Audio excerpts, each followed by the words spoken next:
시간에는 천간지지에서 천간에 대한 성분과 성질과 작용, 성분, 성작용 설명을 시작합니다. 자, 천간, 오행은 음양 두 가지 기운의 화합물인 5가지 천지 만물의 요소를 함축한 말이죠. 그리고 물질은 반드시 음양이 결합해야 존재합니다. 오행은 다시 10가지로 분류가 되죠. 분리된 10가지의 결합성은 물질로서의 모습이 없는 하늘을 구성하므로 이를 총칭해서 아까도 얘기했죠. 천기라고, 천기 또는 천간 또는 10가지이므로 식간이라고도 한다고 얘기를 했습니다. 하늘의 오행을 음양으로 구분지은 10가지 하늘의 기운을 표시한 문자가 그렇다는 얘기입니다. 자, 문자의 표시는 아까 설명을 했었죠. 천간지지의 발생 원리에 설명을 다 했습니다. 땅의 기운 문자는 뒤에서 자세히 설명을 하기로 하고 여기서는 간단히 문자만 언급을 합니다. 천간 문자만. 그러니까 아까 표를 만들어 놓고 사각을 그려 놓고 천간지지의 발생 원리를 설명을 했는데 이것을 일목요연하게 나열을 다시 한번 해둡니다. 매우 중요하죠, 이것은. 그래서 발생 원리를 일목요연하게 다시 한번 설명을 하는데 목화토금수 그렇게 상생하는 순서대로 그렇게 식간을 나열을 하게 될 겁니다. 자, 표에서 보게 되면은 먼저 목화토금수 오행, 목, 금, 수 5가지 오행이 이렇게 이제 순서별로 이렇게 되면은 여기서 양과 음으로 나누죠. 양과 음.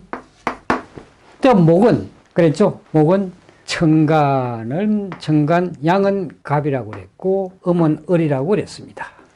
여기에서 이제 추가적으로 지지는 천간을 설명 다 한 뒤에 또 지지를 설명하게 될 겁니다. 그러나 여기서도 천간을 표시하면서 천간과 같은 기운인 지기도 미리 기록을 합니다. 그러니까 지기는 갈로 열고 갈로를 닫은 지기는 임목은 간목은 인이 됩니다. 지기가 임. 그 다음에 양이죠. 음은 묘라고 합니다. 묘. 그러니까 이것은 갑, 인, 을, 묘가 되죠. 묘. 그 다음에 화의 양은 병이라고 그랬죠. 양은 병. 지기는 사, 음은 정기, 화의 음은 정, 지기는 오라고 얘기했습니다. 자, 여기서 본래 병과 오는 병오, 병과 오는, 원래가 병과 오는 오가 양이고 사화는 원래 음입니다. 원래가. 그런데 사화가 양이 되고 오화가 음이 되는 까닭은 그랬죠. 땅에서는 크고 많은 것은 양, 작고 적은 것은 음이라고 그랬죠. 그래서 자연의 논리 그대로 사화는 활활 타오른 불이기 때문에 양이 되고 오화는 은근한 촛불과 같은 그러니까 불에 성할 수 있기 때문에 그래서 음이 된 겁니다. 이거는 그렇게 이해를 하면 됩니다. 그 다음에 토는 천기는 무, 지기는 기라고 그랬죠. 자, 토는 지기에는 진과 술이 있고 기는 축과 미가 있다고 얘기를 했죠. 사계절에 이렇게 배속이 됩니다.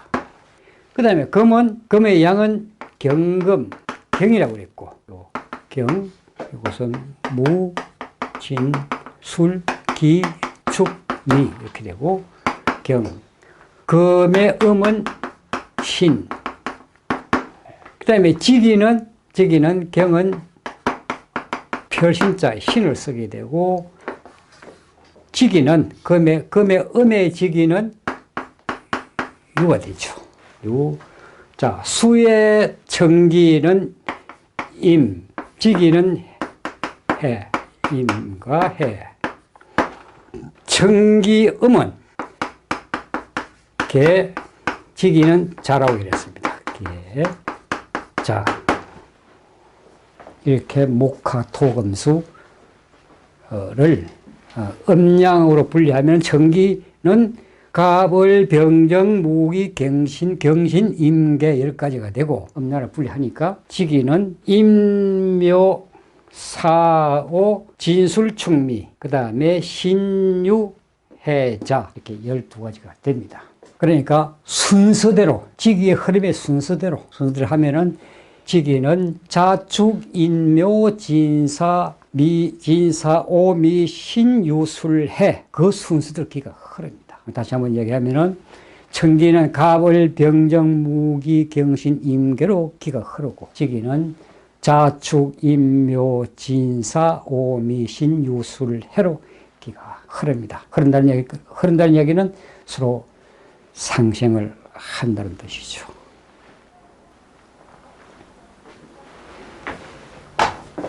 자, 이와 같이 청강과 지지에 대한 그 문자를 일목요연하게 기록을 했습니다. 꼭 외워둬야 되겠죠. 그 다음에 이 청간과 지지의 뜻을 아는 것이 또한 중요하죠. 또한 중요한 것이 아니라 아주 중요합니다. 먼저 청간의 뜻을 봅시다. 자, 청기죠. 식간 중에 갑. 식간에 아주 으뜸이 되죠. 갑목은. 갑은 목의 청기죠. 갑은 청기양입니다. 목의 청기양이 갑인데 그 뜻은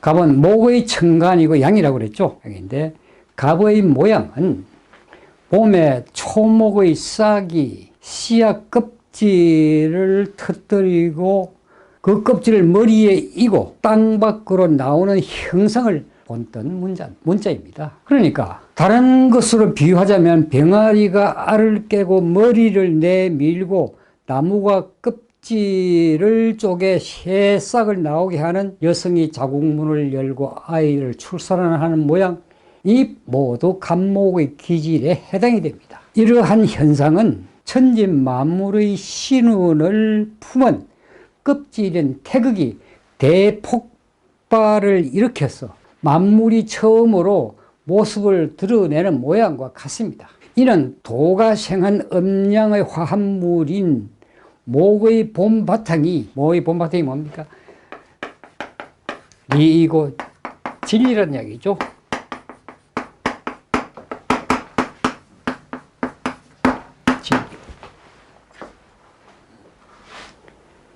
진리이기 때문에 만물이 터져 나오는 행상은 곧 진리입니다. 진리를 펼치는 것 같습니다. 갑은 진리를 처음으로 펴는 모양이라고도 설명을 합니다.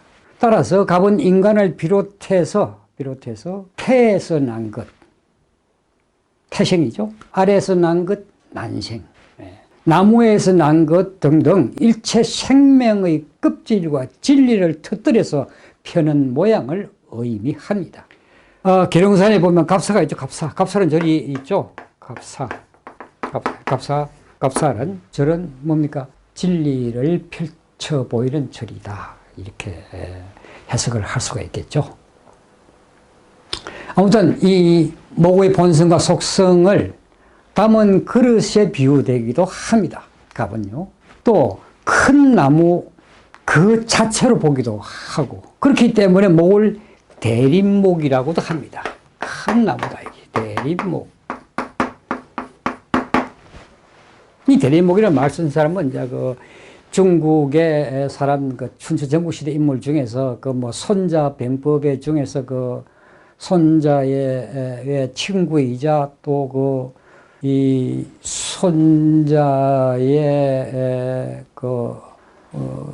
뭡니까 손자의 손자 그러니까 손자의 본래 이름은 손무죠. 손무의 이름이 손자하고 있는데 손빈이라고 그러죠. 그 사람의 스승이기도 하고 그 손자 병법을 쓴 손자의 친구이기도 한 사람 이름을 그 기록에 보면은 귀곡자라고 합니다. 귀곡자라고 그러는데 귀곡자라는 사람이 귀신이 나는 골짜기에 산다고 해서 귀곡자라고 그런다는 뭐 말이 있습니다. 이 사람이 갑목을 대림목이라고 했었죠. 또 이 사람이 천지 대연수를 49수라고 계산을 해서 이야기를 했었죠. 이 역사인지 아닌지 그건 뭐 확실히 모르겠습니다. 그렇게 전해집니다. 아무튼 간목의 기운을 받고 태어난 사람은 그 모습도 되게 쭉 뻗은 나무처럼 늘씬하고 키도 크다. 키도 큰데 단지 나무는 물이 없으면 자랄 수 없기 때문에 운명 공식에서 수기가 부족하면 키가 크지 않습니다. 오히려 옆으로 퍼지는 편이 되죠. 아무튼 이 성격은 어두움에서 밝은 곳으로 터져나가는 기상이 있기 때문에 프론티어 정신이 아주 뛰어나다. 다시 말해서 성격이 아주 계책적이다. 그리고 강력한 힘이 있다. 또 천성이 착하고 선량하죠. 목이기 때문에. 다만 좀 급한 면을 보이고 지나치게 위만 바라보는 내성이 있기 때문에 타인을 가르치려는 은근한 속내도 있고 인내심이 부족하고 쉽게 부러지는 속성이 있습니다. 자, 지나치게 위로 솟기만 한다는 이야기는 뭡니까? 나무는 자꾸 위로 크게만 하니까 그 속성 그대로, 그 나무의 성질 그대로 뭐든지 많은 것을 끌어안고 뭐든지 높이 오르고 싶어 하는 그런 내성이 있습니다. 그것이 나중에 지나치면은 크나큰 사회에 뭐랄까 해를 주는 그런 행위로도 나타납니다.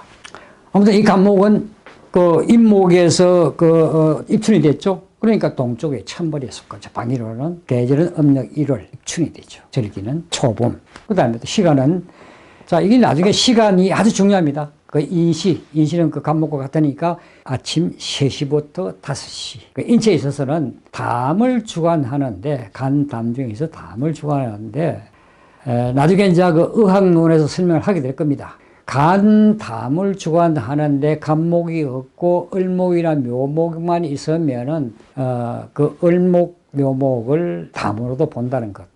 그렇게 이해를 하면 됩니다. 아무튼 이 담은, 사람의 근육, 또 손톱과 발톱과 통한다. 이렇게 의서에 기록이 되어 있습니다. 그 다음에 이제 을목. 을목은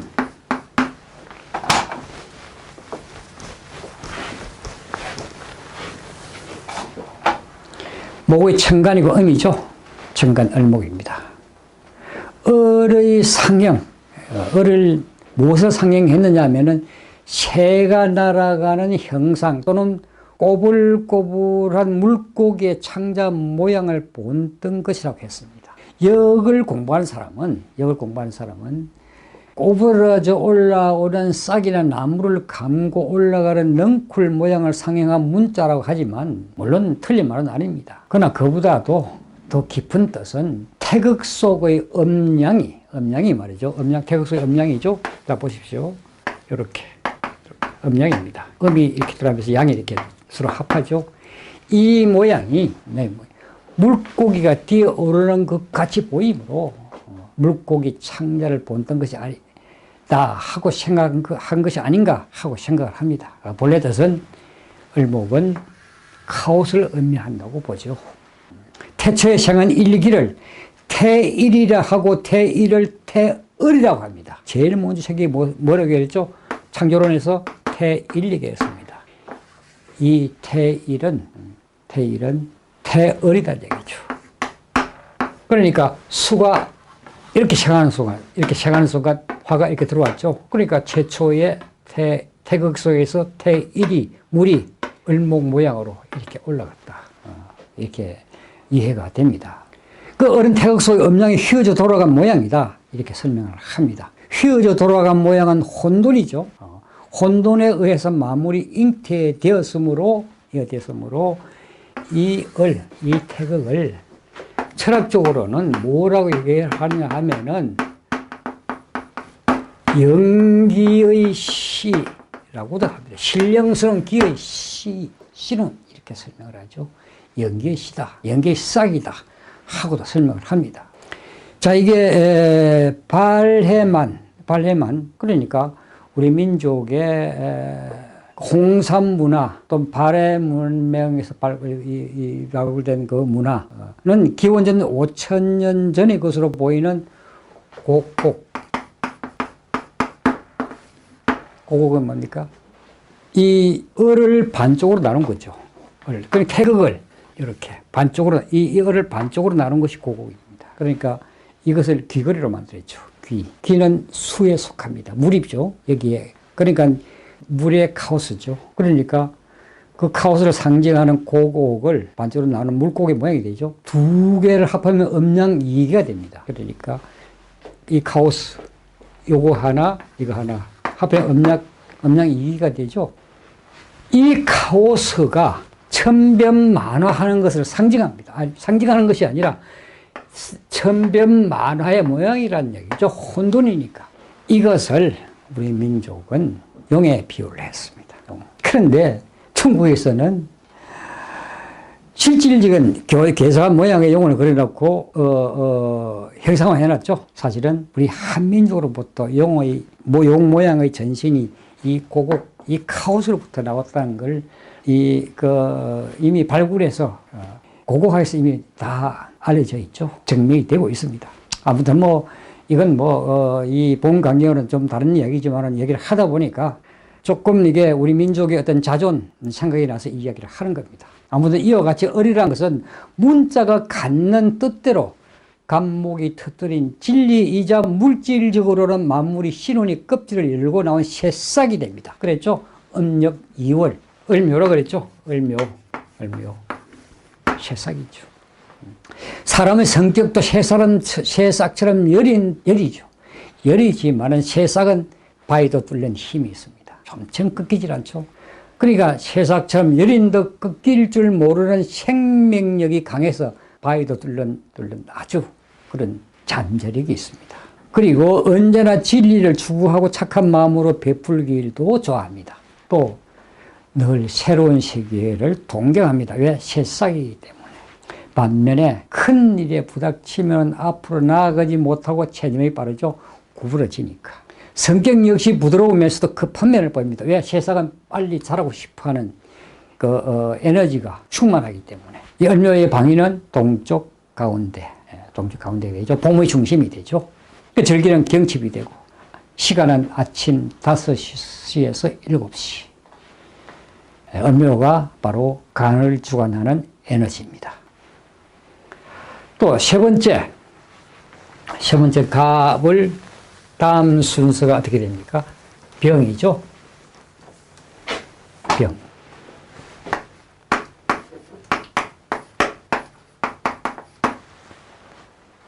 병은 화의 천간이죠. 양이죠. 자, 이런 양기를 나타내고 이 병에서 요 모양이 있죠. 요 모양. 이 모양은 먼 곳을 나타냅니다. 먼 곳. 즉 양기가 요 일은 양기를 나타내죠. 양기고 이것은 먼 곳을 나타낸다. 이것은 화를 나타낸다는 얘기죠. 즉 양기가 먼 곳으로 들어가는 모양이다. 들어가는 모양을 본뜬 자다. 아까 그런 얘기를 했었죠. 사각을 그려놓고 그러니까 천간 지지 발생 원리를 설명하면서 병오에서 양기가 물러가고 음기가 들어온다고 얘기를 했죠. 음기가.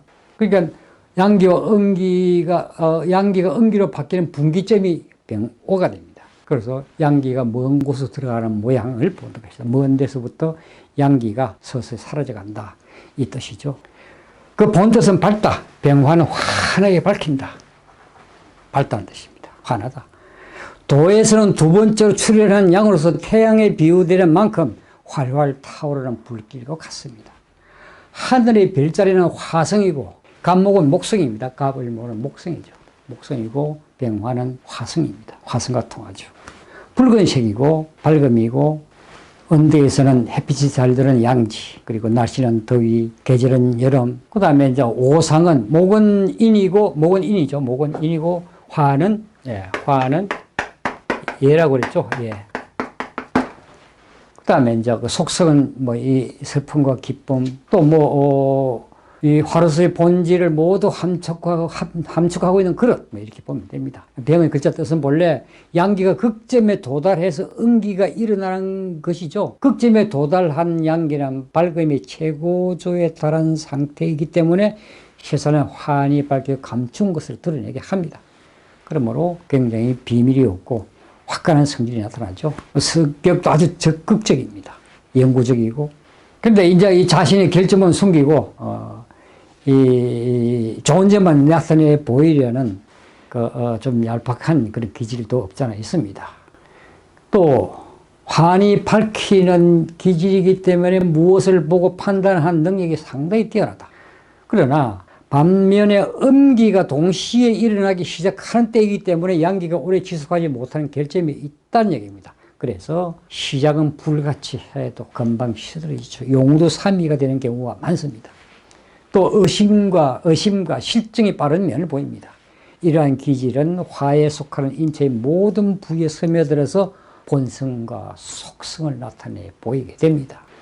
병은 남쪽, 남쪽이죠. 계절은 음력 4월, 여름의 첫머리, 초여름, 절기는 입하, 시간은 오전 9시부터 11시. 인체에 있어서는 심장과 소장인데 대개는 소장을 주관한다. 그러나 심장도 역시 병화, 사화를 심장을 보는 경우도 많이 있습니다. 나중에 이제 이 진단을 할 때 그렇게 합니다. 그럼 그때 가서 설명을 다시 하기로 하고요. 그 다음에 이제 화정의 가월 병, 그 다음에 정.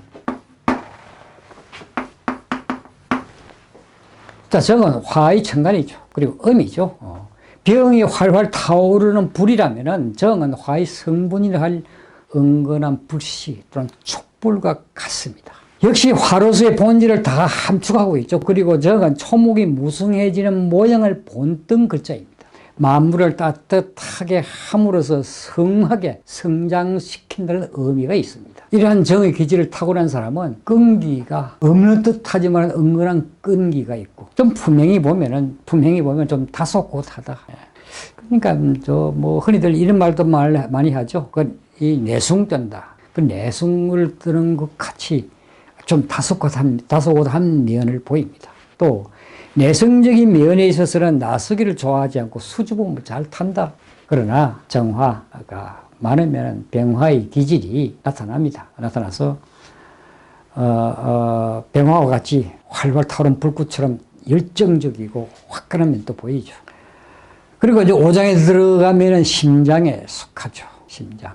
방위는 남쪽 가운데가 되고 계절은 음력 5월 한여름이고 절기는 망종이 됩니다. 시간 정오. 인체에서는 심장을 주관하고 화와 통하는 모든 장부에 쉽게 꺼지지 않는 열을 제공해 줍니다. 정화는. 또 무토. 그 다음에요. 병정 무가 되죠. 기의 흐름을 병과 정무로 또 기가 흘러서 무가 되면은 무는 천간의 양이죠. 옛 그 문헌에는 무를 저옹이라 하였습니다. 저옹이라. 토기가 분명해졌다는 뜻입니다. 저옹이란 말은. 옹은 화목하다는 의미도 됩니다. 화목하다. 만물을 차별 없이 무성하게 성장시킨다는 뜻도 되죠. 또 무는 동서남북 하늘과 땅의 사물에 다 존재하기 때문에 토의 성분을 빠짐없이 함축하고 있습니다. 그리고 태산 같은 흙의 비유가 됩니다. 그리고 일체 사물이 생명의 바탕으로서 그것을 길러주는 영양소가 되기 때문에 만물을 무성하게 성장시킨다. 그래서 무토를 무성하게 하다는 뜻도 됩니다. 또 무토에 속하는 인체에 있어서는 무토에 속하는 것이 바로 위죠. 위장을 생각해 보면은 무토의 기질을 잘 이해할 수 있을 겁니다. 위는 음식을 모두 받아서 각 장부가 영양을 공급받을 수 있도록 부지런히 운동을 하죠. 바로 인체를 살찌워서 성장시켜주는 역할을 하는 겁니다. 그렇기 때문에 무토의 기를 많이 받은 사람은 많이 먹고 비만하고 욕심도 많습니다. 욕심이 많기 때문에 타인을 잘 믿지 못하는 경향이 있죠. 그리고 겉보기에는 아량이 넓고 넉넉해 보이지만은 근심 걱정이 많습니다. 속내는 좀 좁죠. 좀 좁은 편에 속합니다. 인체에 있어서는 위장과 통하고 토에 속하는 모든 부위가 영향을 받습니다. 방위는 중앙, 계절은 사계절, 절기는 환절기, 시간은 환절기마다 시간이 다 다르죠. 축은 새벽 1시부터 3시, 진은 7시부터 9시, 미는 오후 1시부터 3시, 술은 9시부터 12시까지죠. 이렇게 시간도 이 4분기로 나눠지죠. 인체는 아무튼데 위를 주관한다. 그렇게 이해를 하시고, 또 기토, 무 다음에 기가 되죠. 기는 토의 천간이고 음이죠. 음입니다.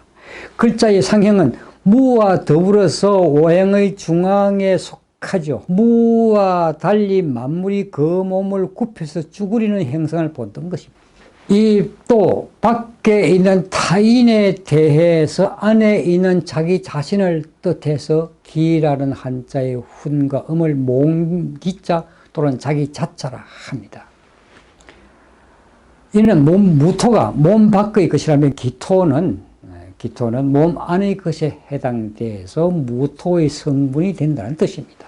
즉 실질적으로 영양을 공급하고 만물을 성장시켜서 외형적으로 모습을 갖추게 하는 무토의 구성질이나 마찬가지라는 얘기입니다. 마치 비장과 위의 세포가 같다고나 할까요? 무토가 위를 주관으로 한다면 기토는 위가 받아들인 음식을 소화시킬 수 있도록 도와주는 도움이라 할 비장을 주로 관장을 합니다. 비장은 노편 적혈구를 걸러주고 모든 병으로부터 병을 막아주는 백혈구를 만들어주는 등 이 위의 도우미로서 집안을 잘 다스리는 안방마님처럼 대단히 중요한 역할을 담당하고 있습니다. 오늘 현대의학에서는 비장을 췌장이라고 하기도 하죠. 따라서 비장이 병들면 위보다 더 큰 병을 앓고 근심, 걱정도 대단히 심하고 소화불량은 물론 머리를 싸매는 두통으로 고생하기도 됩니다. 인체에 있어서는 비장과 통하고 토에 속하는 모든 부위가 영향을 받습니다. 방위는 중앙 4계절에 두루 분포가 되고 절개는 환절기, 시간은 아침 7시부터 9시, 저녁은 7시부터 9시. 저녁은 7시부터 9시가 아니고 9시부터 12시가 되죠. 다음에 경.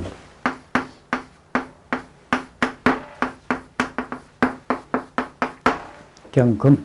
경은 금의 천간이고 양이죠. 경은 사물의 상태를 뜻한다고도 합니다. 금은 무엇이건 만들 수 있는 조화물이죠.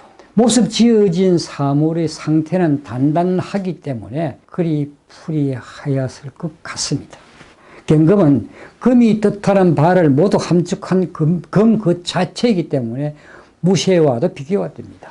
여물어지는 상태와 같기 때문에 무쇠에 비유될 만큼 강경하다. 그렇죠. 그러나 만물이 여물어가고 무쇠 덩어리와 같기 때문에 무엇이건 만들 수 있는 조화물이기도 합니다. 따라서 사람의 성격은 무겁고 강력해 보이며 경우가 밝습니다.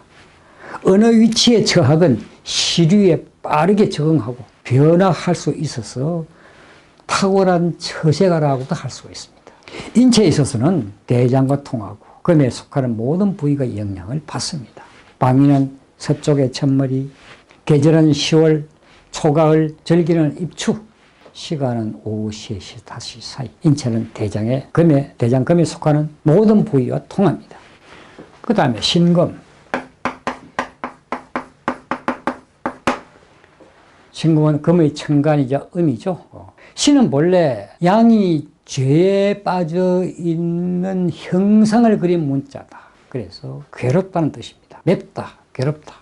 자에서 일양이 희생해서 축임묘진사까지 자라나서 오에서 일음이 들어오고 미신까지 음이 차오른 뒤에 유천가는 신에서 가득해져서 양기가 음 속에 갇힘으로 양이 죄에 빠진 형상이다 하고 말한 겁니다.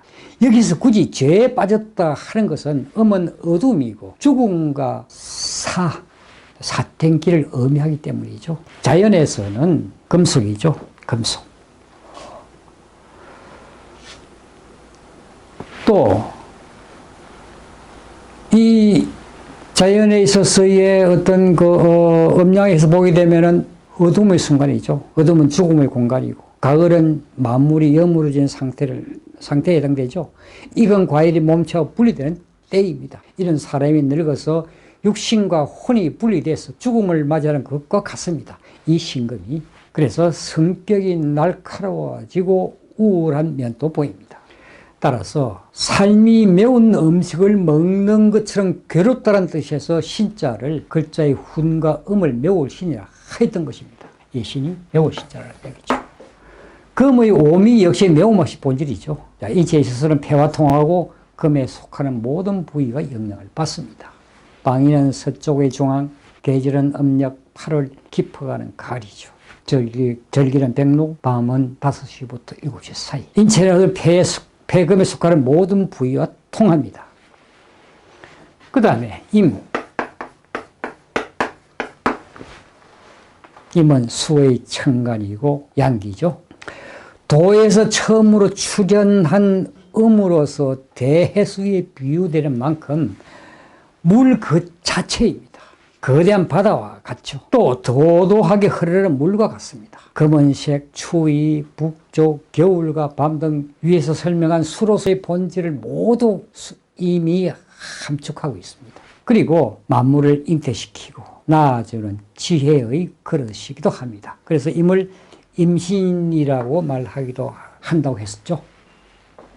그런데 만물이 생명을 하는 이치에서 보면 임은 아이를 배다 임신한다는 글자가 지닌 뜻 그대로 창조의 근원을 품고 있기 때문에 일양을 희생시킵니다. 그리고 탄생 이전의 어둠의 바다여서 죽음의 골짜기와 같기 때문에 탄생과 죽음을 교차시키는 운동이 임수 안에서 연속이 됩니다. 따라서 사람이 임수의 기운을 강하게 타고나면 마음이 넓으면서도 내면은 절망과 희망, 공포와 기쁨의 번뇌가 복잡하게 뒤엉켜서 잔잔한 물결처럼 머리를 어지럽히는가 하면 그런 번뇌가 폭풍처럼 걷잡을 수 없이 일어나기도 합니다. 인체에 있어서는 방광과 통하고 수에 속하는 모든 부위가 영향을 받습니다. 방위는 북쪽의 첫머리, 계절은 음력 10월 초겨울, 절기는 입동, 시간은 밤 9시부터 11시 사이. 인체에 있어서는 방광을 주관하고 그 외 신장, 귓구멍, 혈, 골수, 머리카락, 생식기 등 수에 속하는 것들 전체 덩어리를 다 주관합니다. 그 다음에 이제 개.